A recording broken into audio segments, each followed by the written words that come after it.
Nous avons posé des hommes sur la Lune. Nous avons envoyé des sondes au-delà de Pluton, si loin qu'un signal radio met plus de 20 heures à nous revenir. Nous avons photographié des trous noirs à des distances si absurdes que la lumière qui nous est parvenue a voyagé depuis avant l'apparition des dinosaures. Et pourtant, il existe un endroit que l'humanité n'a jamais atteint, ne peut pas atteindre et n'atteindra peut-être jamais. Cet endroit ne se trouve pas dans une galaxie lointaine, il est juste sous vos pieds. En ce moment même, pendant que vous m'écoutez, à moins de 6500 km sous la semelle de vos chaussures, il y a quelque chose qui bat, quelque chose qui tourne, qui pulse, qui génère une énergie colossale et nous ne savons même pas exactement ce que c'est. Le cœur de notre propre planète reste l'un des mystères les plus profonds de la science. Et le mot profond ici n'est pas une métaphore. Ce qui se passe là-dedans gouverne notre monde depuis des milliards d'années. C'est cette chose invisible, enfouie sous des milliers de kilomètres de roches et de métal en fusion, qui protège chaque être vivant sur Terre depuis que la vie existe. Sans elle, notre atmosphère se serait dispersée dans l'espace il y a des éons. Sans elle, les rayonnements du Soleil auraient stérilisé notre planète bien avant l'apparition du premier poisson.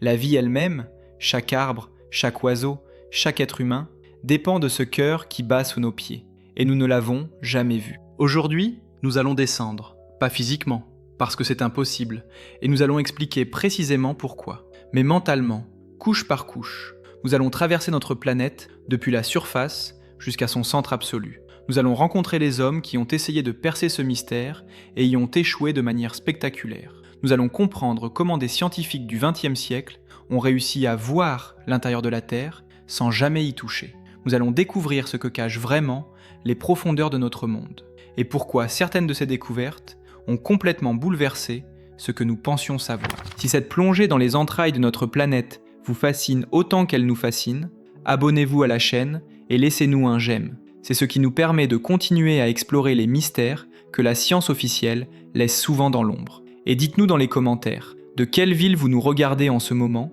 et quelle heure est-il chez vous. En bas de la vidéo, dans la description, vous trouverez aussi un lien si vous souhaitez soutenir le développement de la chaîne avec un don. Chaque contribution nous aide à aller plus loin, à chercher plus, à vous apporter des sujets que personne d'autre n'ose aborder. Maintenant, commençons à descendre. Réfléchissons un instant à ce que signifie vraiment cette distance. La surface de la Lune se trouve à environ 380 000 km d'ici. C'est loin. Si loin que même la lumière met plus d'1 seconde à faire le trajet. Pourtant, nous y sommes allés. 12 hommes ont marché sur ce sol gris et poussiéreux, ont ramassé des roches, ont conduit des petits véhicules électriques dans les cratères. Nous avons cartographié la face cachée de la Lune en détail.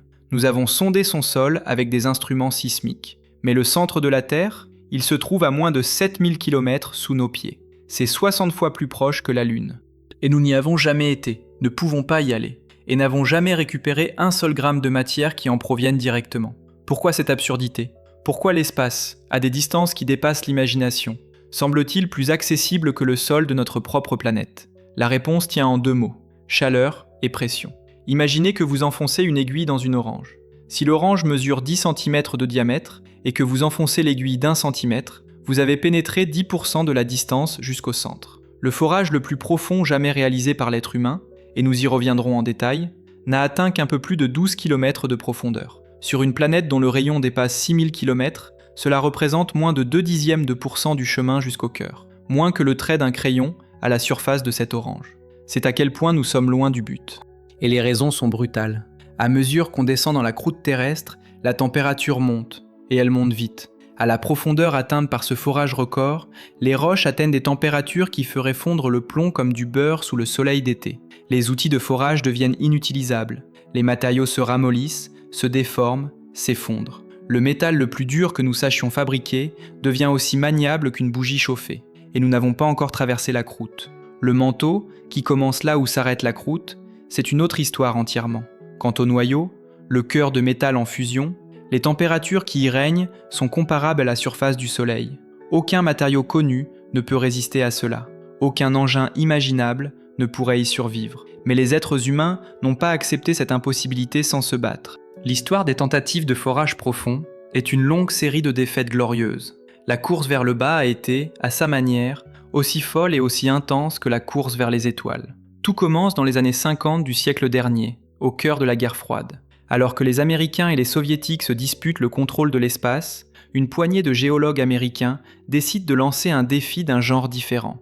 Leur objectif ? Atteindre la discontinuité de Mohorovičić, la frontière entre la croûte terrestre et le manteau, nommée d'après le géophysicien croate qui l'a découverte en 1909. Cette frontière, qu'on appelle simplement le Moho, se trouve à des profondeurs variables selon les endroits, mais sous les océans, où la croûte est beaucoup plus fine, elle n'est qu'à 7 ou 8 km sous le fond marin. En théorie, c'était à portée. Le projet reçoit un nom à la hauteur de son ambition, le projet Moho. L'idée est simple. On fore depuis un navire positionné au-dessus de l'océan Pacifique, là où la croûte est la plus mince. En 1961, pour la première fois de l'histoire, une équipe d'ingénieurs fore depuis un navire en eau profonde, traversant plus de 150 mètres de sédiments et atteignant le basalte sous-jacent. C'est un exploit technique extraordinaire. Le président Kennedy lui-même envoie un message de félicitations. Mais l'objectif réel, atteindre le Moho, reste terriblement loin. Le projet s'enlise dans des querelles entre institutions scientifiques rivales, les coûts explosent et en 1966, le Congrès américain coupe les vivres. Le projet Moho est abandonné et le manteau n'a toujours pas été atteint. Les soviétiques observent tout cela avec intérêt. Dans l'esprit de la guerre froide, si les Américains ont échoué à percer la croûte océanique, l'Union soviétique peut peut-être y arriver autrement, en forant depuis la terre ferme. En 1970, dans la péninsule de Kola, à l'extrême nord-ouest de la Russie, là où les forêts de bouleaux rencontrent la toundra arctique, une équipe de scientifiques soviétiques commence à creuser. Et ils ne s'arrêteront pas de sitôt. Il faut comprendre ce que représente la péninsule de Kola pour mesurer le caractère improbable de l'aventure. C'est une région reculée, balayée par les vents polaires, où l'hiver dure des mois entiers, et où la nuit arctique efface le soleil pendant des semaines. C'est là, au milieu de ce désert gelé, que les ingénieurs soviétiques vont construire l'une des structures industrielles les plus extraordinaires jamais érigées par l'être humain. Une tour de forage massive, des kilomètres de tiges d'acier, des laboratoires, des installations d'analyse. Une ville scientifique sortie de nulle part, dont l'unique mission est de percer notre planète. Pendant 20 ans, les ingénieurs creusent. La machine avance, parfois rapidement, parfois très lentement. Des accidents surviennent, des tiges se brisent à des profondeurs impossibles à atteindre pour les récupérer, des trous doivent être abandonnés et recommencer à partir d'une profondeur intermédiaire. En 1983, le forage franchit les 12 km de profondeur. C'est alors le point artificiel le plus profond jamais atteint dans l'histoire de l'humanité. Le site est rebaptisé officieusement le trou le plus profond du monde.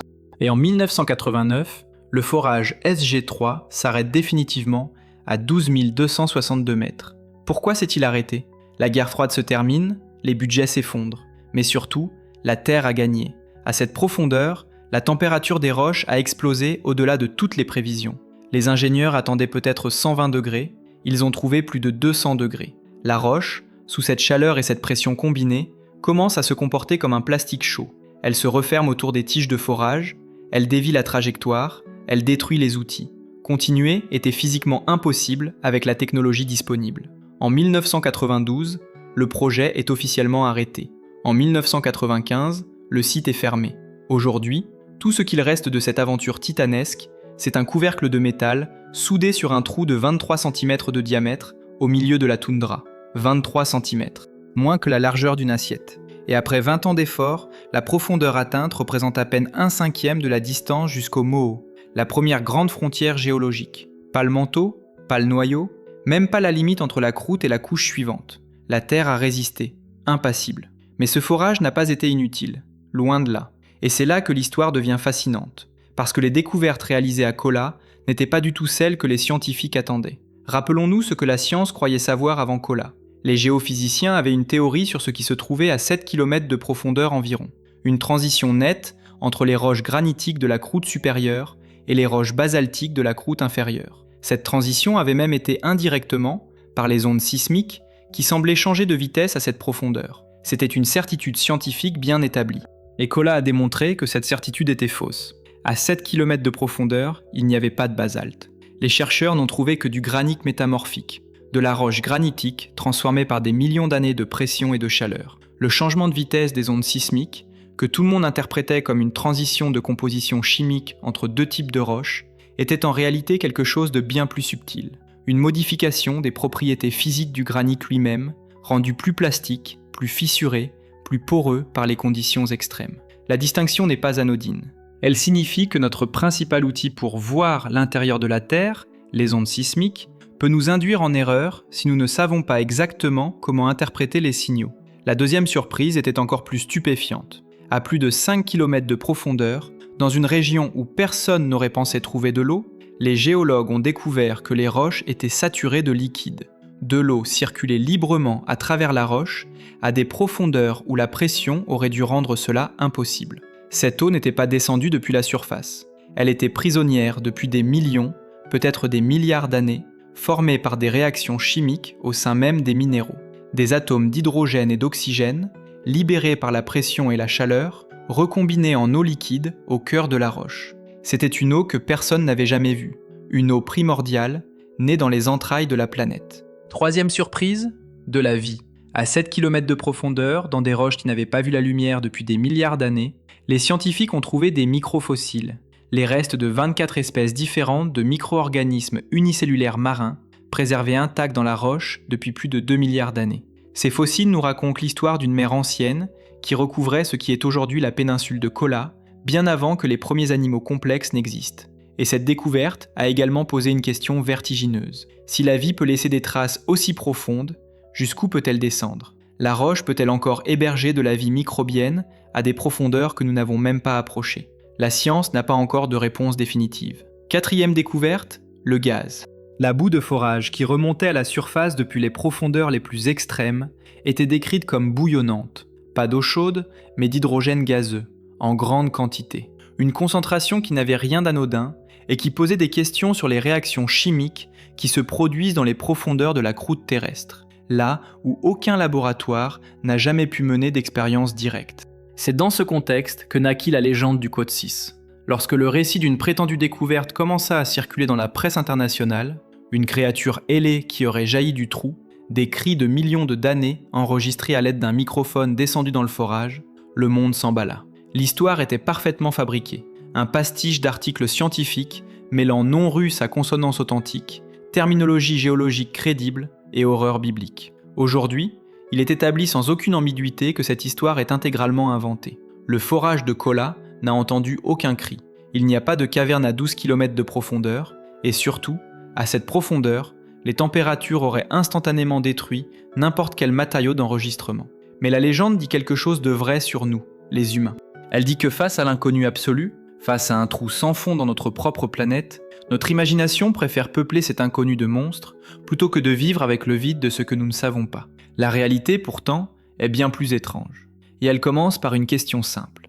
Si nous ne pouvons pas descendre regarder ce qui se passe à l'intérieur de la Terre, comment pouvons-nous en savoir quoi que ce soit ? La réponse est que la Terre parle. Elle ne parle pas souvent, et quand elle le fait, ce n'est pas avec des mots. Elle parle avec des tremblements. Et nous avons appris à écouter. Un tremblement de terre est une catastrophe pour ceux qui se trouvent à sa surface. Mais pour un géophysicien, c'est une radiographie gratuite de la planète. Chaque séisme envoie des ondes dans toutes les directions. Des ondes qui traversent la planète entière, rebondissent sur les frontières entre différentes couches géologiques, accélèrent dans les matériaux denses, ralentissent dans les matériaux plus légers ou liquides, et finissent par ressortir à la surface de l'autre côté du globe, où des instruments ultra sensibles les enregistrent. C'est comme si vous frappiez une cloche et que la façon dont la cloche sonne vous disait exactement de quoi elle est faite, couche par couche. Deux types d'ondes nous intéressent particulièrement. Les ondes P, les premières arrivées, les plus rapides, se propagent comme le son dans l'air. Elles compriment et dilatent la matière dans leur direction de déplacement. Elles peuvent traverser n'importe quoi, solide, liquide, gaz. Les ondes S, les secondes, se déplacent en faisant onduler la roche de côté, comme une corde qu'on secoue. Et c'est là que réside leur pouvoir informatif. Les ondes S ne peuvent pas se propager dans un liquide. Si elles rencontrent une couche liquide, elles s'arrêtent. Elles disparaissent des sismogrammes, et leur absence nous dit quelque chose de fondamental sur ce qu'elles ont traversé. Tout cela, nous l'avons appris grâce à une série de découvertes qui se sont enchaînées sur un peu moins d'un demi-siècle, chacune révélant une couche supplémentaire du mystère. La première grande percée a lieu en 1909, dans une ville de Croatie appelée Zagreb. Andrija Mohorovičić, un météorologue devenu géophysicien, analyse les sismogrammes d'un tremblement de terre survenu quelques dizaines de kilomètres plus au sud. Il observe quelque chose de troublant. Les ondes sismiques arrivent en double. Il y a deux séries d'ondes P, l'une après l'autre, comme si le signal avait emprunté deux chemins différents. Mohorovičić passe des semaines à analyser ces données. Sa conclusion finit par s'imposer avec une clarté absolue. Il existe, quelque part sous ses pieds, une frontière, une limite entre deux types de roches de densité différentes. Les ondes directes voyagent dans la roche superficielle, plus lente, mais d'autres ondes plongent plus profondément, rencontrent cette frontière, rebondissent et reviennent à la surface en suivant une trajectoire plus longue mais à une vitesse plus grande, parce que la roche en dessous est plus dense. En arrivant les premières malgré leur chemin plus long, elles trahissent l'existence d'un changement brusque de propriété à quelques dizaines de kilomètres de profondeur. Cette frontière porte désormais son nom, la discontinuité de Mohorovičić, ou simplement le Moho. C'est la limite entre la croûte et le manteau. Et Mohorovičić ne l'a jamais vue. Il l'a déduite, de la même façon qu'un aveugle comprend la forme d'un objet en le touchant. 3 ans plus tard, en 1912, un géophysicien allemand nommé Benno Gutenberg examine quelque chose de différent. Il constate que pour les séismes suffisamment lointains, il existe une zone à la surface du globe où les ondes P ne se manifestent pas du tout. Une zone d'ombre sismique, comme il la nomme. Cela ne se produit pas par accident. Les ondes ont rencontré une surface qui les a fortement réfractées, déviant leur trajectoire. Gutenberg calcule que cette surface se trouve à environ 2900 km sous le sol, et il comprend ce que cela implique. À cette profondeur, la nature de la matière change radicalement. Le milieu que traversent les ondes passe brusquement de solide à quelque chose d'autre. Quelque chose dont les propriétés sont incompatibles avec la propagation des ondes S, qui disparaissent précisément à cette limite. C'est du liquide. La discontinuité de Gutenberg marque la frontière entre le manteau solide et le noyau externe liquide. Mais l'histoire ne s'arrête pas là. En 1936, une sismologue danoise du nom d'Inge Lehmann fait une dernière découverte, et ce n'est pas la moindre. Elle observe, sur les sismogrammes de séismes majeurs, quelque chose qui ne devrait pas exister selon le modèle alors en vigueur. Des ondes P qui réapparaissent dans une zone où elles devraient être absentes. Des ondes qui semblent avoir rebondi sur quelque chose, à l'intérieur même du noyau. Lehmann passe des mois à faire des calculs à la main, dans une époque sans ordinateur, armée de règles et de tables de logarithmes, et conclut qu'il doit exister une deuxième frontière à l'intérieur du noyau, vers 5150 km de profondeur. En dessous de cette frontière, la matière est à nouveau solide, un noyau dans le noyau. La discontinuité de Lehmann et derrière elle la Quat 9, le cœur solide de notre planète. Pensons un instant à ce qu'ont accompli ces 3 personnes. Mohorovičić, Gutenberg, Lehmann, aucun d'eux n'est descendu creuser. Aucun n'a récupéré un échantillon des couches qu'ils décrivaient. Ils ont reconstruit la structure interne d'une planète à partir de lignes sur du papier. Des vibrations enregistrées à la surface, traduites en mathématiques, transformées en une carte de l'invisible. C'est peut-être l'une des entreprises intellectuelles les plus extraordinaires de l'histoire des sciences. Et cette carte que la sismologie nous a donnée est précise, détaillée et cohérente. Nous la connaissons si bien aujourd'hui que nous pouvons voyager mentalement à travers la Terre, couche par couche, comme si nous l'avions vraiment visitée. Commençons ici, sous vos pieds, là où vous vous trouvez. La croûte terrestre, la couche sur laquelle repose toute la vie que nous connaissons, est mince à une échelle géologique. Sous les continents, elle fait typiquement entre 30 et 50 km d'épaisseur, parfois davantage sous les grandes chaînes de montagnes. Imaginez une pomme. La pelure de la pomme représente à peu près ce qu'est la croûte continentale par rapport au reste de la planète. Sous les océans, cette pelure est encore plus fine, à peine 7 ou 8 km d'épaisseur. La croûte continentale est principalement faite de granit et de roches similaires, claires et relativement légères. La croûte océanique est plus sombre, plus dense, du basalte essentiellement. Ensemble, elles forment le sol sur lequel nous construisons nos villes, plantons nos arbres, enterrons nos morts. La frontière du bas de la croûte, c'est le Moho, cette ligne qu'Andrija Mohorovičić a découverte à Zagreb en écoutant des tremblements de terre. On ne l'a toujours jamais atteinte par forage. Elle est là, à quelques dizaines de kilomètres sous nos pieds, et aucune perceuse humaine n'a jamais gratté son bord. En dessous commence le manteau. Et là, les intuitions du quotidien deviennent traîtresses. Le manteau n'est pas liquide. La façon dont les ondes S le traversent le prouve sans ambiguïté possible. C'est un solide. Mais c'est un solide qui se comporte différemment selon l'échelle de temps à laquelle on le regarde. Sur des millénaires, le manteau coule. Pas comme de l'eau, pas comme de la lave, comme du miel extrêmement épais, ou du verre soumis à une chaleur persistante. C'est ce qu'on appelle un solide visqueux, ou un fluide en termes géologiques. La matière y est tellement comprimée par le poids de la croûte au-dessus qu'elle peut sembler rigide à l'échelle d'une vie humaine, mais elle se déforme et coule sur des millions d'années. C'est ce lent mouvement du manteau qui fait dériver les plaques tectoniques, soulève les montagnes, ouvre les océans. Le manteau supérieur s'étend jusqu'à environ 670 km de profondeur. Au-delà commence le manteau inférieur, encore plus dense, encore plus comprimé, où les minéraux existent sous des formes cristallines qu'aucun laboratoire de surface ne peut reproduire facilement. Ces deux couches ensemble constituent plus des 3/4 du volume total de la Terre. Le manteau est la partie dominante de notre planète. Et pourtant, il reste en grande partie mystérieux, parce que les seuls échantillons de manteaux profonds qui remontent parfois à la surface, portés par des volcans particuliers appelés kimberlites, ne représentent qu'un aperçu fragmentaire de cette immensité. À 2900 km de profondeur, quelque chose change radicalement. C'est la discontinuité de Gutenberg. Les ondes S s'arrêtent. Le silence dans les sismogrammes dit l'essentiel. Nous venons d'entrer dans quelque chose de liquide. Bienvenue dans le noyau externe. Le noyau externe est ce qu'aucune image de manuel scolaire ne parvient vraiment à rendre. C'est une sphère de métal fondu, d'une épaisseur de plus de 2000 km. Une mer de fer liquide, si vaste que la Lune entière pourrait s'y perdre. Et cette mer ne dort pas. Elle est en mouvement perpétuel, brassée par la chaleur qui remonte du centre de la planète et par la rotation de la Terre elle-même, qui imprime à ces flux métalliques une géométrie tourbillonnante, complexe. Ces mouvements ne sont pas chaotiques. Ils sont organisés par des forces physiques précises, la gravité, la chaleur, la force de Coriolis, en de grands tourbillons qui s'enroulent autour de l'axe de rotation de la planète. Et c'est précisément là que naît quelque chose d'extraordinaire. Le fer liquide est un excellent conducteur électrique. Quand un conducteur se déplace dans un champ magnétique, il génère un courant électrique. Ce courant génère à son tour un champ magnétique. Ce champ magnétique influence les mouvements du conducteur. Ce conducteur modifié génère de nouveaux courants.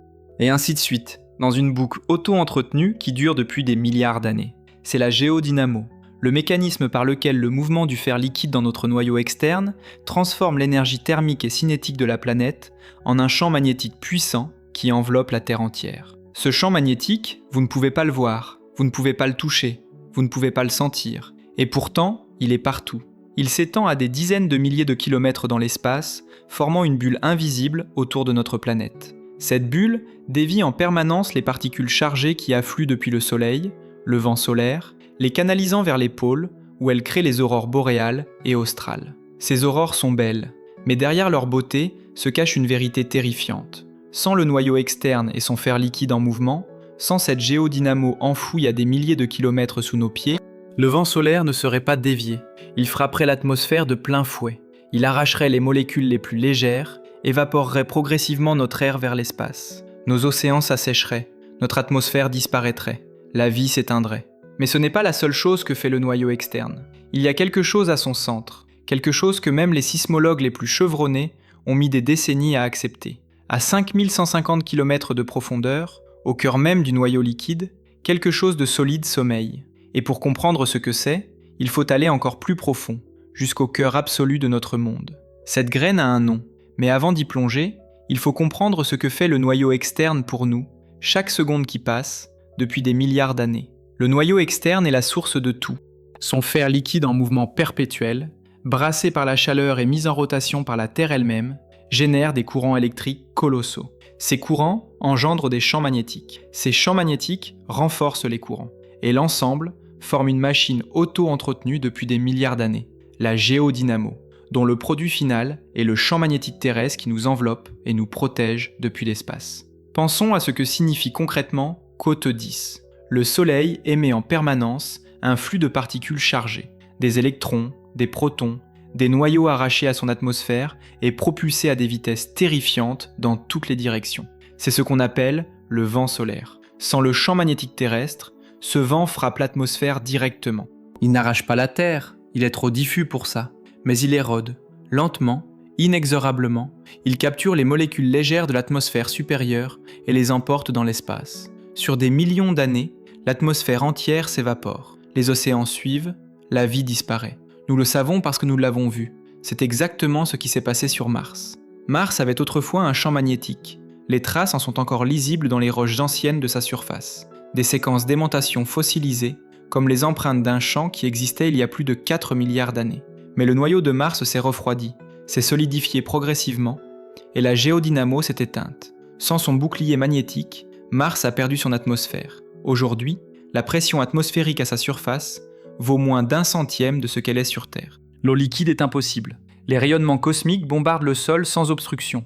Mars est une planète morte. Non pas parce qu'elle était trop loin du Soleil, mais parce que son cœur a cessé de battre. Notre cœur à nous, lui, bat toujours. Mais il n'a pas toujours battu de la même façon. Et c'est ici que l'histoire du champ magnétique terrestre prend un tour inquiétant. Le champ magnétique terrestre n'est pas stable. Il ne l'a jamais été. En analysant les roches volcaniques, qui s'aimantent dans la direction du champ magnétique ambiant lorsqu'elles refroidissent, comme des boussoles fossilisées, les géophysiciens ont reconstitué l'histoire de notre champ magnétique sur des centaines de millions d'années. Et ce qu'ils ont découvert est troublant. Le champ s'inverse. Régulièrement, sur des échelles de temps géologiques, le pôle nord magnétique devient le pôle sud, et vice-versa. Cela s'est produit environ 300 fois au cours des 200 derniers millions d'années. La dernière inversion remonte à près de 770 000 ans. Nous vivons donc depuis plus longtemps que la normale sous une période de stabilité. Comment se passe une inversion ? Ce n'est pas un événement instantané. Ce n'est pas qu'un matin le nord devient le sud. C'est un processus qui s'étale sur des milliers d'années, parfois des dizaines de milliers d'années. Le champ magnétique commence à se désorganiser. Sa composante dipolaire, la grande boussole planétaire orientée nord-sud, s'affaiblit. Des pôles secondaires apparaissent un peu partout à la surface du globe. Le champ magnétique devient une toile d'araignée chaotique, avec des zones de force et de faiblesse réparties de façon complexe. Et pendant tout ce temps, l'intensité globale du champ diminue drastiquement. À son point le plus bas, lors de la dernière grande excursion magnétique documentée, survenue il y a environ 42 000 ans, l'intensité du champ était tombée à moins du dixième de sa valeur actuelle. Que se passe-t-il à ce moment-là ? L'atmosphère est bien moins protégée, les rayonnements cosmiques pénètrent plus profondément, les particules solaires qui créent habituellement des aurores boréales seulement au pôle commencent à se manifester à des latitudes bien plus basses. Des chercheurs ont montré que lors de cet épisode, il y a 42 000 ans, des changements climatiques mesurables ont suivi. Une augmentation des rayonnements ultraviolets en surface, une perturbation de la couche d'ozone, des perturbations météorologiques significatives. Et ce n'est pas une coïncidence si cette période correspond à la disparition de plusieurs espèces de grands mammifères et à la migration de certaines populations humaines dans des grottes, peut-être pour se protéger d'un ciel devenu dangereusement actif. Ce qui nous amène à une question très actuelle. Le pôle nord magnétique se déplace. Il n'a jamais été parfaitement immobile, les marins le savent depuis des siècles, et les systèmes de navigation doivent régulièrement corriger leurs cartes en conséquence. Mais depuis quelques décennies, ce déplacement a considérablement accéléré. En 1970, le pôle nord magnétique se déplaçait d'une dizaine de kilomètres par an. Aujourd'hui, il se déplace de plus de 50 km par an, filant vers la Sibérie avec une vitesse qui inquiète les spécialistes. En parallèle, l'intensité moyenne du champ magnétique terrestre a diminué d'environ 9% au cours des 170 dernières années, une tendance mesurée et documentée depuis les premières mesures systématiques du 19e siècle. Est-ce le signe d'une inversion imminente ? Les scientifiques répondent « peut-être », mais nous ne sommes pas en mesure de le confirmer. La dynamique du noyau externe est chaotique par nature. Des accélérations et ralentissements du champ se sont déjà produits dans le passé sans aboutir à une inversion. Ce que nous savons avec certitude, c'est que l'intensité actuelle du champ n'est pas la plus basse enregistrée dans l'histoire géologique, et que si une inversion devait se produire, elle prendrait des milliers d'années, bien assez de temps pour que la vie s'adapte. La vie l'a fait des centaines de fois. Ce qui pourrait nous poser plus de problèmes en revanche, c'est notre infrastructure technologique, les satellites, les réseaux électriques, les systèmes de navigation, qui n'ont pas été conçus pour fonctionner avec un champ magnétique affaibli ou désorienté. C'est l'une des raisons pour lesquelles les agences spatiales et les instituts géophysiques surveillent en permanence les variations du champ, avec des constellations de satellites entièrement dédiés à cette tâche. Tout ce que nous venons de décrire, cette géodynamo, ces inversions, cette protection invisible, dépend d'un seul acteur, le noyau externe liquide. Mais il y a quelque chose en dessous, il y a la graine. Et la graine, elle, est solide, ce qui est en soi un mystère remarquable. Comment Inge Lehmann l'a-t-elle découverte ? En 1936, cette sismologue danoise de 48 ans analysait des enregistrements de séismes lointains dans son bureau de Copenhague, armée d'une règle, de tables de calcul et d'une rigueur mathématique impeccable. Elle remarqua quelque chose que ses collègues avaient négligé. Certaines ondes P arrivaient dans des régions du globe où elles ne devraient pas pouvoir parvenir. Dans la zone d'ombre sismique, cet espace silencieux identifié par Gutenberg en 1912, où les ondes P disparaissent parce qu'elles sont réfractées par le noyau liquide, des ondes faibles, mais mesurables, réapparaissaient. La seule explication cohérente, après des mois de calcul, était qu'il existait une sphère solide à l'intérieur du noyau liquide. Cette sphère réfléchissait et transmettait certaines ondes, leur permettant de ressortir dans la zone d'ombre. Lehman publia ses résultats dans un article d'une brièveté remarquable, 3 pages, et ils changèrent définitivement notre compréhension de la Terre. Le noyau interne, la graine, a un rayon d'environ 1220 km. Pour donner une idée de ce que cela représente, la Lune a un rayon d'environ 1737 km. La graine est donc un peu plus petite que la Lune, une sphère métallique solide de la taille approximative de notre satellite naturel, enfouie à 6000 km sous nos pieds, entourée de toutes parts par l'océan de fer liquide du noyau externe. Sa composition est principalement du fer et du nickel, comme le noyau externe, mais sous une forme plus pure, plus cristalline. Le noyau interne croît lentement depuis des milliards d'années par cristallisation du noyau externe. Quand le fer liquide en contact avec la graine atteint des conditions de pression suffisamment extrêmes, il se solidifie et s'incorpore à la graine. Ce processus libère des éléments légers qui remontent dans le noyau liquide, alimentant la convection compositionnelle qui contribue à la géodynamo. La graine grandit ainsi d'environ quelques dizaines de millimètres par an, un taux imperceptible à l'échelle humaine, mais qui représente d'énormes quantités de métal sur des milliards d'années. La température au cœur de la graine est voisine de celle de la surface du Soleil, une chaleur absolument inconcevable à l'échelle de notre expérience quotidienne. Et pourtant, le fer est solide. La raison est contre-intuitive, mais physiquement rigoureuse. Le point de fusion d'un métal dépend non seulement de la température, mais aussi de la pression. Et la pression au centre de la Terre est si colossale, plusieurs millions de fois la pression atmosphérique, qu'elle maintient le fer à l'état solide, malgré une chaleur qui, à la pression ambiante, le transformerait en gaz. C'est comme si vous pressiez si fort sur une bougie que la chaleur la plus intense ne parvenait pas à la faire fondre. La pression l'emporte sur la chaleur, et la graine reste solide. Mais voilà où les choses deviennent vraiment étranges. La graine ne se contente pas d'être là, solide et immobile. Elle fait quelque chose que personne n'avait prévu. Elle tourne. Et elle ne tourne pas comme le reste de la planète. Cette découverte a été faite en comparant des séismes identiques enregistrés à différentes époques. Lorsqu'un séisme se produit toujours au même endroit, ce que l'on appelle un séisme répété, les ondes qu'il envoie à travers la planète devraient mettre exactement le même temps à traverser le noyau, puisqu'elles empruntent le même chemin. Mais les données montrent que ce temps de traversée change légèrement d'une décennie à l'autre. Le seul moyen d'expliquer cette variation est que la graine a bougé entre-temps, qu'elle a tourné par rapport au reste de la planète. Et si elle a tourné, c'est qu'elle tourne à une vitesse différente de la surface. Pendant longtemps, les données semblaient indiquer que la graine était en super-rotation, qu'elle tournait légèrement plus vite que la surface de la Terre. Certains modèles parlaient d'une avance d'une fraction de degré par an. C'était déjà surprenant.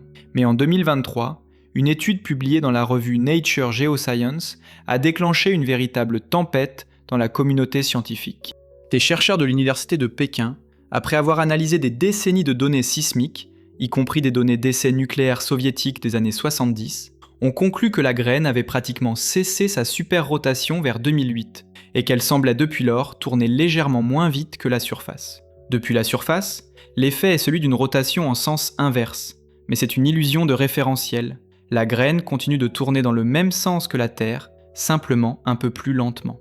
Elle a ralenti, puis reculé, relativement parlant. Et c'est là que l'étude devient fascinante. Ces chercheurs proposent que ce comportement fait partie d'un cycle régulier. La graine oscille, elle s'accélère, puis ralentit, puis s'accélère à nouveau, sur une période d'environ 70 ans. Un aller-retour décennal, comme une énorme toupie soumise à des forces contraires. Ces forces sont précisément celles du noyau externe liquide qui l'entoure et qui la coite douce comme un cœur, et les tractions gravitationnelles exercées par les régions les plus denses du manteau rocheux au-dessus. Ce cycle n'est pas sans conséquences visibles, même si elles sont infimes. La durée d'une journée sur Terre varie très légèrement, de l'ordre de quelques fractions de millisecondes, en phase avec les oscillations de la graine. Ce n'est pas mesurable par nos montres, mais les instruments les plus précis le détectent. La rotation de la graine est couplée à la rotation de toute la planète, et cette danse interne laisse des empreintes subtiles jusqu'à la surface. D'autres études ont ajouté une couche de complexité encore plus troublante. Des analyses récentes suggèrent que la graine n'est pas homogène. Elle présente ce que les sismologues appellent une anisotropie. Les ondes sismiques la traversent à des vitesses différentes selon la direction.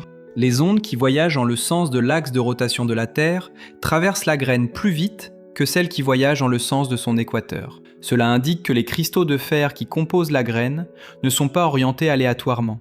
Ils ont une structure organisée, alignée avec l'axe de rotation. Comme si des milliards d'années de convection et de rotation avaient lentement orienté chaque cristal de fer dans la même direction, comme les arbres d'une forêt penchés par un vent persistant. Et ce n'est pas tout. En 2023, une autre étude a apporté des preuves supplémentaires de quelque chose que les sismologues soupçonnaient depuis une vingtaine d'années. Il existerait une structure distincte à l'intérieur même de la graine. Une -bas, quote, -bas, 13, -bas, -bas. Un noyau du noyau du noyau, présentant des propriétés légèrement différentes de la partie externe de la graine elle-même. Les vitesses sismiques y seraient différentes, l'anisotropie y serait orientée dans une direction légèrement différente. L'origine de cette structure serait fossile, l'empreinte d'un événement cosmique survenu il y a peut-être plusieurs centaines de millions d'années, un grand impact ou une période de perturbation des mouvements convectifs du noyau qui aurait laissé une cicatrice dans la structure même du fer solide au centre de la planète. Si cette sous-graine est confirmée, nos manuels scolaires devront être révisés. La Terre ne serait plus une planète à 4 couches, mais à 5. La croûte, le manteau, le noyau externe, le noyau interne et la subgraine au centre absolu. Chaque couche révélant une page d'une histoire de plus en plus ancienne, de plus en plus profondément enfouie. Pour comprendre pourquoi tout cela existe, pourquoi la Terre a un noyau du tout, et pourquoi ce noyau est aussi énorme par rapport au reste de la planète, il faut remonter encore plus loin dans le temps. Il faut aller à la naissance de la Terre elle-même. Il y a environ 4,6 milliards d'années, il n'existait pas de Terre. Il n'existait qu'un nuage de gaz et de poussière tournant autour d'une jeune étoile, notre Soleil, dans la chaleur des premières réactions nucléaires. Dans ce nuage se trouvaient des quantités considérables d'éléments lourds, du fer, du nickel, du silicium, de l'oxygène. Ces poussières s'agglomèrent. Les petits blocs deviennent des blocs plus grands. Les blocs plus grands deviennent des planétésimaux. Les planétésimaux entrent en collision, fusionnent, grandissent. La prototerre se forme en quelques dizaines de millions d'années. Une durée longue à l'échelle humaine, mais éphémère à l'échelle cosmique. Au tout début de cette formation, le fer est réparti de façon relativement uniforme dans toute la masse de la protoplanète. Il n'y a pas encore de noyau distinct, juste une boule de roche et de métal mélangés, soumise à des impacts constants qui libèrent d'énormes quantités de chaleur. Cette chaleur fait fondre une grande partie de la planète. Et c'est alors que la physique prend le contrôle. Le fer est beaucoup plus dense que la roche.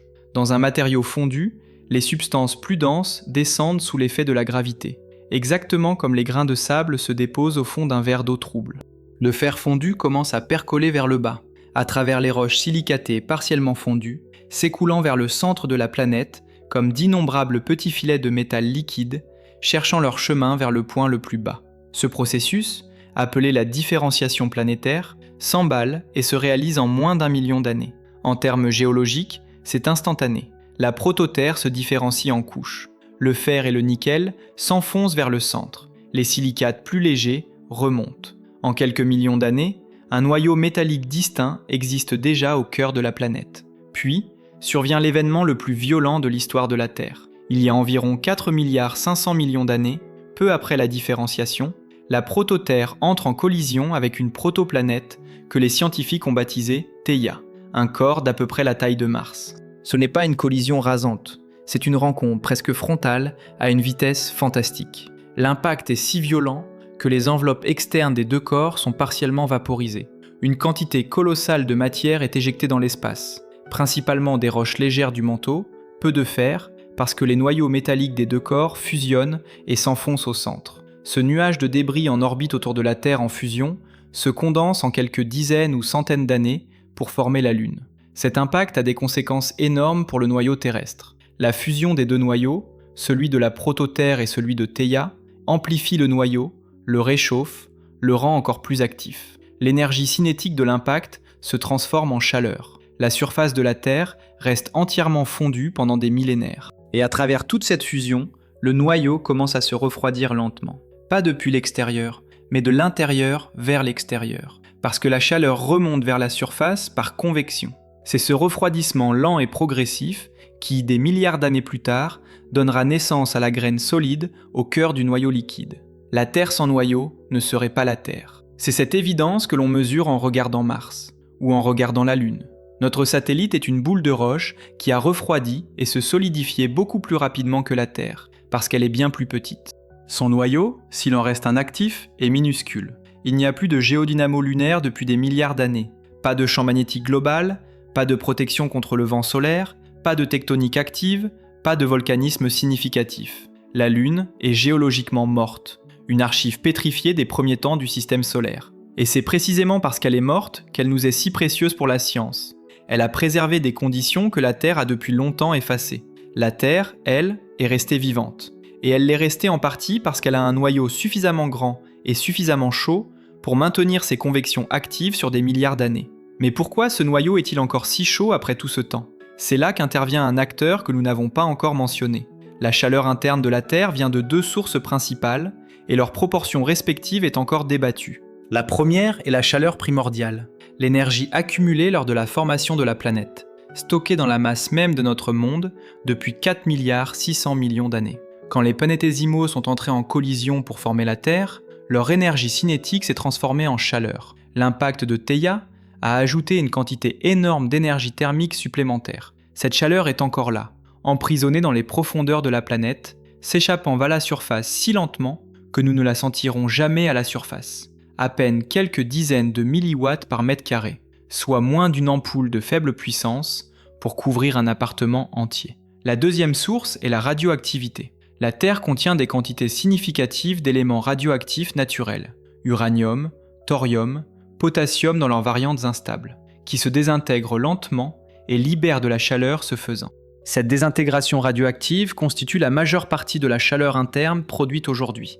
Les estimations suggèrent qu'elle représente entre la moitié et les 4/5 du flux géothermique total que la Terre expulse en surface. C'est une source d'énergie qui décline très lentement avec le temps, au fur et à mesure que les noyaux radioactifs se transmutent en éléments stables. Dans des milliards d'années, quand une grande partie de cet uranium et de ce thorium se sera transformée en plomb et en hélium, la Terre sera plus froide, son noyau moins actif, sa géodynamo affaiblie. Le troisième contributeur, plus modeste mais réel, est la chaleur libérée par la cristallisation continue de la graine. Chaque fois qu'une quantité de fer liquide se solidifie à la surface de la graine, une énergie, la chaleur latente de cristallisation, est libérée. Ce processus alimente les mouvements de convection dans le noyau externe et contribue directement à maintenir la géodynamo active. La graine est donc à la fois le produit du refroidissement du noyau et l'un des moteurs qui permettent à ce noyau de rester dynamique. Une boucle remarquable d'interdépendance.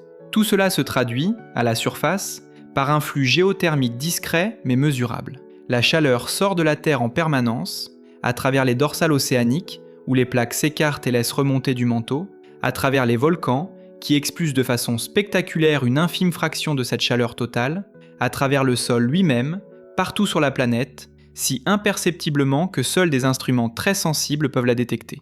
L'Islande construit des centrales électriques sur cette chaleur. Certaines villes européennes chauffent leurs immeubles grâce à des aquifères profonds, maintenus chauds par la chaleur du manteau. Derrière chaque geyser, chaque source chaude, chaque éruption volcanique, il y a la même chose. La chaleur d'un noyau qui n'a pas encore fini de rayonner l'énergie de sa naissance. Mais voici ce qui est à la fois fascinant et vertigineux. Nous l'observons sans jamais pouvoir y toucher directement. Tout ce que nous venons de décrire, la graine solide, la géodynamo, la chaleur radioactive, le refroidissement séculaire, nous le savons à travers des indices indirects, des mesures en surface, des calculs, des modèles. Nous n'avons jamais récupéré un seul gramme de matière du noyau. Nous ne l'avons jamais observé autrement que par les vibrations qu'il transmet. Et pourtant, parfois, quelque chose remonte. Quelque chose que la Terre a formé dans ses entrailles les plus profondes et qu'elle expulse jusqu'à notre surface, nous livrant des messages en pierre depuis les profondeurs les plus inaccessibles. Ces messagers que la Terre nous envoie ont un nom que tout le monde connaît, mais que presque personne ne perçoit comme ce qu'ils sont réellement. Des fenêtres ouvertes sur les entrailles de notre planète. Ce sont des diamants. Un diamant n'est pas simplement du carbone cristallisé, c'est une capsule du temps, un coffre-fort naturel hermétique que la Terre a forgé dans ses profondeurs et expulsé jusqu'à notre surface à une vitesse vertigineuse, si vite que rien à l'intérieur n'a eu le temps de se transformer ou de s'altérer. Quand vous tenez un diamant entre vos doigts, vous touchez quelque chose qui a pu se former il y a 2 milliards d'années, à 150 km sous la surface de la Terre, dans des conditions que rien sur Terre ne peut reproduire. Et dans certains cas, ce diamant a fait un voyage encore plus long, depuis des profondeurs encore plus extrêmes. Comment les diamants arrivent-ils à la surface ? Le mécanisme est brutal et spectaculaire. À certains endroits de la Terre, généralement au-dessus de très vieux socles continentaux appelés cratons, les parties les plus stables et les plus anciennes de la croûte, une colonne de magma particulière remonte depuis les profondeurs du manteau avec une rapidité exceptionnelle. Ce magma, appelé kimberlite, monte à travers la roche à une vitesse que les géologues estiment supérieure à la vitesse du son. Il perce la croûte comme un projectile, emportant avec lui tout ce qu'il a arraché au passage. Des fragments de péridotite du manteau, des cristaux minéraux formés à des centaines de kilomètres de profondeur, et parfois des diamants. Cette ascension si rapide est précisément ce qui préserve les diamants. S'ils montaient plus lentement, la décompression progressive et la baisse de température les transformeraient en graphite, du carbone ordinaire, comme le contenu d'un crayon. Mais la kimberlite ne leur laisse pas le temps de changer. Ces cheminées kimberlitiques sont rares. Sur des milliers connus dans le monde, seulement quelques dizaines sont suffisamment riches en diamants pour être exploitées économiquement. Mais pour la science, chaque cheminée est un trésor d'un genre différent. Les fragments de manteau que ramène la kimberlite, les xénolithes, permettent aux géologues de tenir dans leurs mains de la matière qui n'a jamais été à moins de 100 km de la surface, de la roche du manteau supérieur dans un laboratoire. C'est comme si la Terre faisait remonter ses propres échantillons pour nous. Mais les diamants eux-mêmes sont encore plus révélateurs, précisément à cause de ce qu'ils contiennent. Les inclusions minérales piégées à l'intérieur d'un diamant sont des témoins directs des conditions qui régnaient au moment et à l'endroit de sa formation. Elles n'ont jamais interagi avec leur environnement depuis que le diamant les a capturées. Le diamant est si dur, si imperméable, que rien ne peut entrer ni sortir. Analyser les inclusions d'un diamant, c'est lire la mémoire pétrifiée d'un endroit inaccessible, à une époque que nous ne reverrons jamais. Ce que ces inclusions ont révélé est extraordinaire. Des grenats qui ne peuvent se former qu'à des températures et pressions précises ont permis de calculer la profondeur exacte de formation de certains diamants. Des traces d'eau piégées dans des minéraux à structure particulière ont montré que le manteau, que l'on croyait essentiellement sec, contient en réalité d'immenses réservoirs d'eau dissous dans ces roches, peut-être autant que dans tous nos océans réunis. Un diamant exceptionnel, extrait d'une mine du Botswana, contenait de la ringwoodite, un minéral qui n'existe que dans la zone de transition entre le manteau supérieur et le manteau inférieur, entre 410 et 660 km de profondeur. Et cette ringwoodite était chargée d'eau. La preuve directe que des quantités considérables d'eau se trouvent à des profondeurs que personne n'imaginait hydriquement actives. Certains diamants vont encore plus loin dans leur message. Des chercheurs ont trouvé, dans quelques spécimens exceptionnels, des inclusions de minéraux qui n'existent absolument pas dans les conditions de surface de la Terre. De la bridgemanite, du ferropériclase, des minéraux qui ne se forment qu'au-delà de 660 km de profondeur dans le manteau inférieur. Ces diamants dits Quad 14 sont des voyageurs extraordinaires, formés ou piégés dans des régions que la sismologie décrit, mais que rien d'humain n'a jamais approché. Ils ont remonté toute l'épaisseur du manteau inférieur, traversé la zone de transition, puis le manteau supérieur, avant d'être emportés jusqu'à nous dans un flot de kimberlite. Ils sont notre seul contact physique, notre seule preuve tangible, avec des profondeurs que nous décrivons par équation et que nous ne verrons jamais autrement. Cette limite, voir sans toucher, déduire sans mesurer directement, est l'une des plus grandes frustrations de la géophysique. Et c'est contre elle que certains cerveaux parmi les plus inventifs de la science actuelle cherchent à lutter. Le forage, nous l'avons vu, s'est heurté à des barrières physiques que la technologie actuelle ne peut franchir. Mais le forage n'est pas le seul chemin imaginé. Il y a une idée plus radicale, plus audacieuse, plus folle. Une idée qui circule depuis quelques années dans des cercles de géophysiciens et d'ingénieurs. Envoyer un engin qui ne fore pas, mais qui fond. L'idée est la suivante. La roche résiste au forage parce que les foreuses se brisent, se déforment, deviennent inutilisables à haute température. Mais la roche fond. Si l'on pouvait envoyer un engin chauffé à une température suffisamment élevée, il ne percerait pas la roche, il la ferait fondre devant lui et se solidifier derrière lui, progressant lentement vers le bas par son propre poids. Un engin zonde fondu dans la roche, avançant comme une goutte de métal liquide qui descend à travers la planète. En théorie, une telle sonde pourrait descendre indéfiniment. Tant que sa source de chaleur fonctionne, la roche s'écarte devant elle et se referme derrière elle. Pas besoin de trous, pas besoin de tiges, pas besoin d'extraire des carottes. La sonde descend, enregistre et les données remontent par signal vers la surface. Les obstacles sont considérables. Aucun matériau ne peut rester structurellement intact à la chaleur et la pression du noyau. Même le métal le plus réfractaire fond bien avant d'arriver à mi-chemin. Les communications avec un engin à plusieurs milliers de kilomètres de profondeur, à travers des kilomètres de roches denses, sont un défi d'ingénierie pour l'instant sans solution pratique. Et la lenteur probable du processus, des décennies pour descendre de quelques dizaines de kilomètres, rend l'idée ambitieuse mais difficile à financer ou à planifier dans un horizon humain raisonnable. La réalité de l'exploration du noyau terrestre dans les prochaines décennies ressemblera probablement moins à de la science-fiction et davantage à de la physique des particules. Les neutrinos sont des particules si légères et si peu interactives qu'elles traversent la Terre entière sans rencontrer aucun obstacle. Des milliards de milliards passent à travers nous chaque seconde sans que nous les sentions. Mais à très haute énergie, les neutrinos commencent à interagir légèrement avec la matière. Et cette interaction dépend de la densité et de la composition du milieu traversé. En théorie, en mesurant les flux de neutrinos de haute énergie qui ont traversé la Terre dans différentes directions, on peut reconstruire une carte de sa densité interne, une tomographie neutrino de la planète entière, sans percer un seul trou, sans envoyer un seul engin. Le projet New Earth Probe de l'Institut de physique du Globe de Paris explore précisément cette piste, en collaboration avec des détecteurs de neutrinos déjà existants. Le détecteur IceCube, enfoui sous la glace de l'Antarctique, et le futur réseau KM3-NET au fond de la Méditerranée sont capables d'exploiter les neutrinos atmosphériques pour sonder la structure interne de notre planète. Les premières analyses montrent que cette technique peut déjà distinguer le noyau du manteau avec une précision croissante. Ce n'est pas encore assez précis pour cartographier les détails fins de la graine ou de ses couches internes, mais c'est un début, et la précision augmentera avec chaque nouvelle génération d'instruments.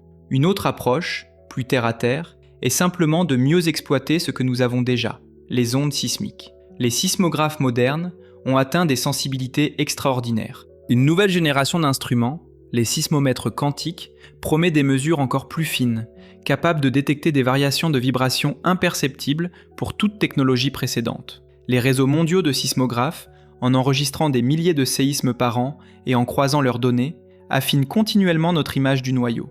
Les contours de la graine, la texture de sa frontière avec le noyau externe, les anomalies de vitesse qui trahissent peut-être des structures internes encore non identifiées, tout cela se précise chaque année. Nous voyons le cœur de la Terre avec de meilleures lunettes, même si nous ne pouvons pas encore y toucher. Alors, à quelle distance sommes-nous ? La réponse honnête est « Nous sommes très loin de la visite physique, peut-être à jamais. Mais nous ne sommes pas loin de la compréhension. Les questions fondamentales, ce qui compose exactement la graine, pourquoi son oscillation suit ce cycle de 70 ans, quelle est la nature précise de la sous-graine, comment exactement la géodynamo s'est-elle maintenue stable pendant plus de 3 milliards d'années, ces questions sont en voie d'être répondues, pas par des sondes descendant dans les profondeurs, mais par des cerveaux humains décryptant des signaux envoyés depuis des profondeurs que nos corps n'atteindront jamais. Ce qui nous amène à une question que les géophysiciens évitent souvent de formuler trop directement, parce qu'elle a quelque chose d'inconfortable. Que se passerait-il si la géodynamo s'arrêtait ? Commençons par être précis sur ce que s'arrêter signifie ici. La géodynamo ne peut pas s'arrêter d'un coup, comme une lampe qu'on éteint. Le champ magnétique ne disparaîtrait pas en une nuit. Mais si les mouvements de convection dans le noyau externe cessaient progressivement, si le fer liquide ralentissait, perdait sa capacité à maintenir ses boucles de courant électrique auto-entretenues, le champ magnétique s'affaiblirait sur des millénaires, puis des dizaines de millénaires, et les conséquences s'accumuleraient lentement, mais avec une certitude implacable. Sans champ magnétique, la magnétosphère, cette bulle protectrice qui s'étend à des dizaines de milliers de kilomètres dans l'espace, s'effondrerait. Le vent solaire, ces particules chargées en flux constant depuis le Soleil, frapperaient directement l'atmosphère supérieure. Les molécules légères commenceraient à s'échapper dans l'espace. L'hydrogène partirait en premier, c'est la molécule la plus légère, la plus facile à arracher, puis l'hélium. Au fil des millions d'années, l'eau atmosphérique se dissocie sous l'action du rayonnement ultraviolet non filtré et l'hydrogène libéré s'évapore vers l'espace. Sans eau, sans atmosphère dense, la vie de surface devient impossible. Le rayonnement cosmique, plus aucunement dévié, bombarde le sol avec une intensité qui détruit les molécules complexes et stérilise progressivement les couches superficielles. Nous savons que ce scénario est réel parce que nous pouvons le lire sur Mars. Mars avait un champ magnétique puissant il y a plus de 4 milliards d'années. Ses roches les plus anciennes en gardent l'empreinte. Puis son noyau a cessé d'être actif. La géodynamo martienne s'est éteinte. Et depuis, Mars perd son atmosphère à raison de quelques dizaines de grammes par seconde, emporté par le vent solaire. Ce qui reste de son atmosphère est si mince que la pression à la surface vaut moins d'1 centième de celle que nous respirons. L'eau a disparu des océans et des lacs qui existaient autrefois.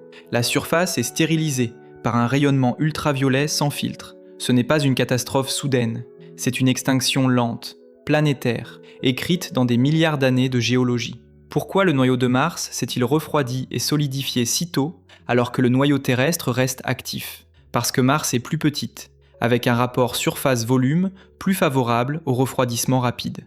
Elle a perdu sa chaleur interne bien plus vite. Son noyau, trop petit pour maintenir une géodynamo pendant des milliards d'années, a cristallisé.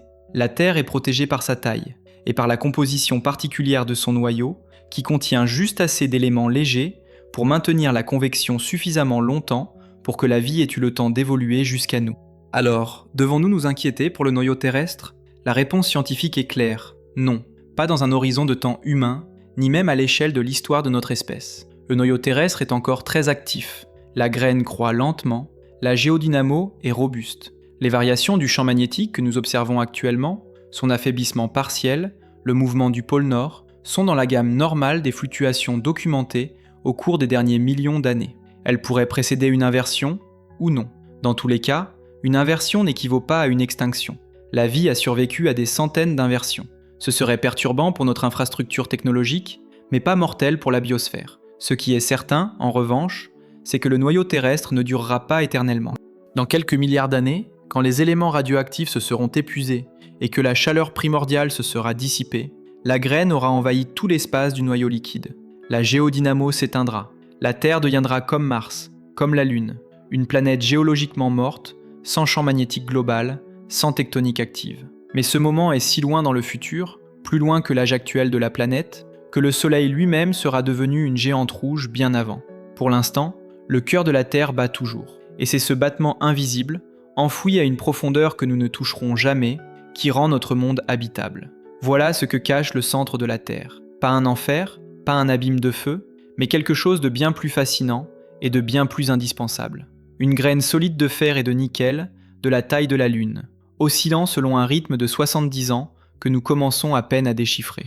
Un océan de métal liquide en convection permanente qui génère le bouclier magnétique sans lequel la vie n'existerait pas. Une machine thermique qui tourne depuis 4 milliards d'années, alimentée par la radioactivité et la chaleur de la naissance même de notre planète. Et tout au fond, peut-être, une sous-graine dont la structure fossilise un événement cosmique vieux de centaines de millions d'années, dont nous ne savons encore presque rien. Nous l'étudions depuis la surface, à travers des vibrations, des neutrinos, des diamants remontés des profondeurs.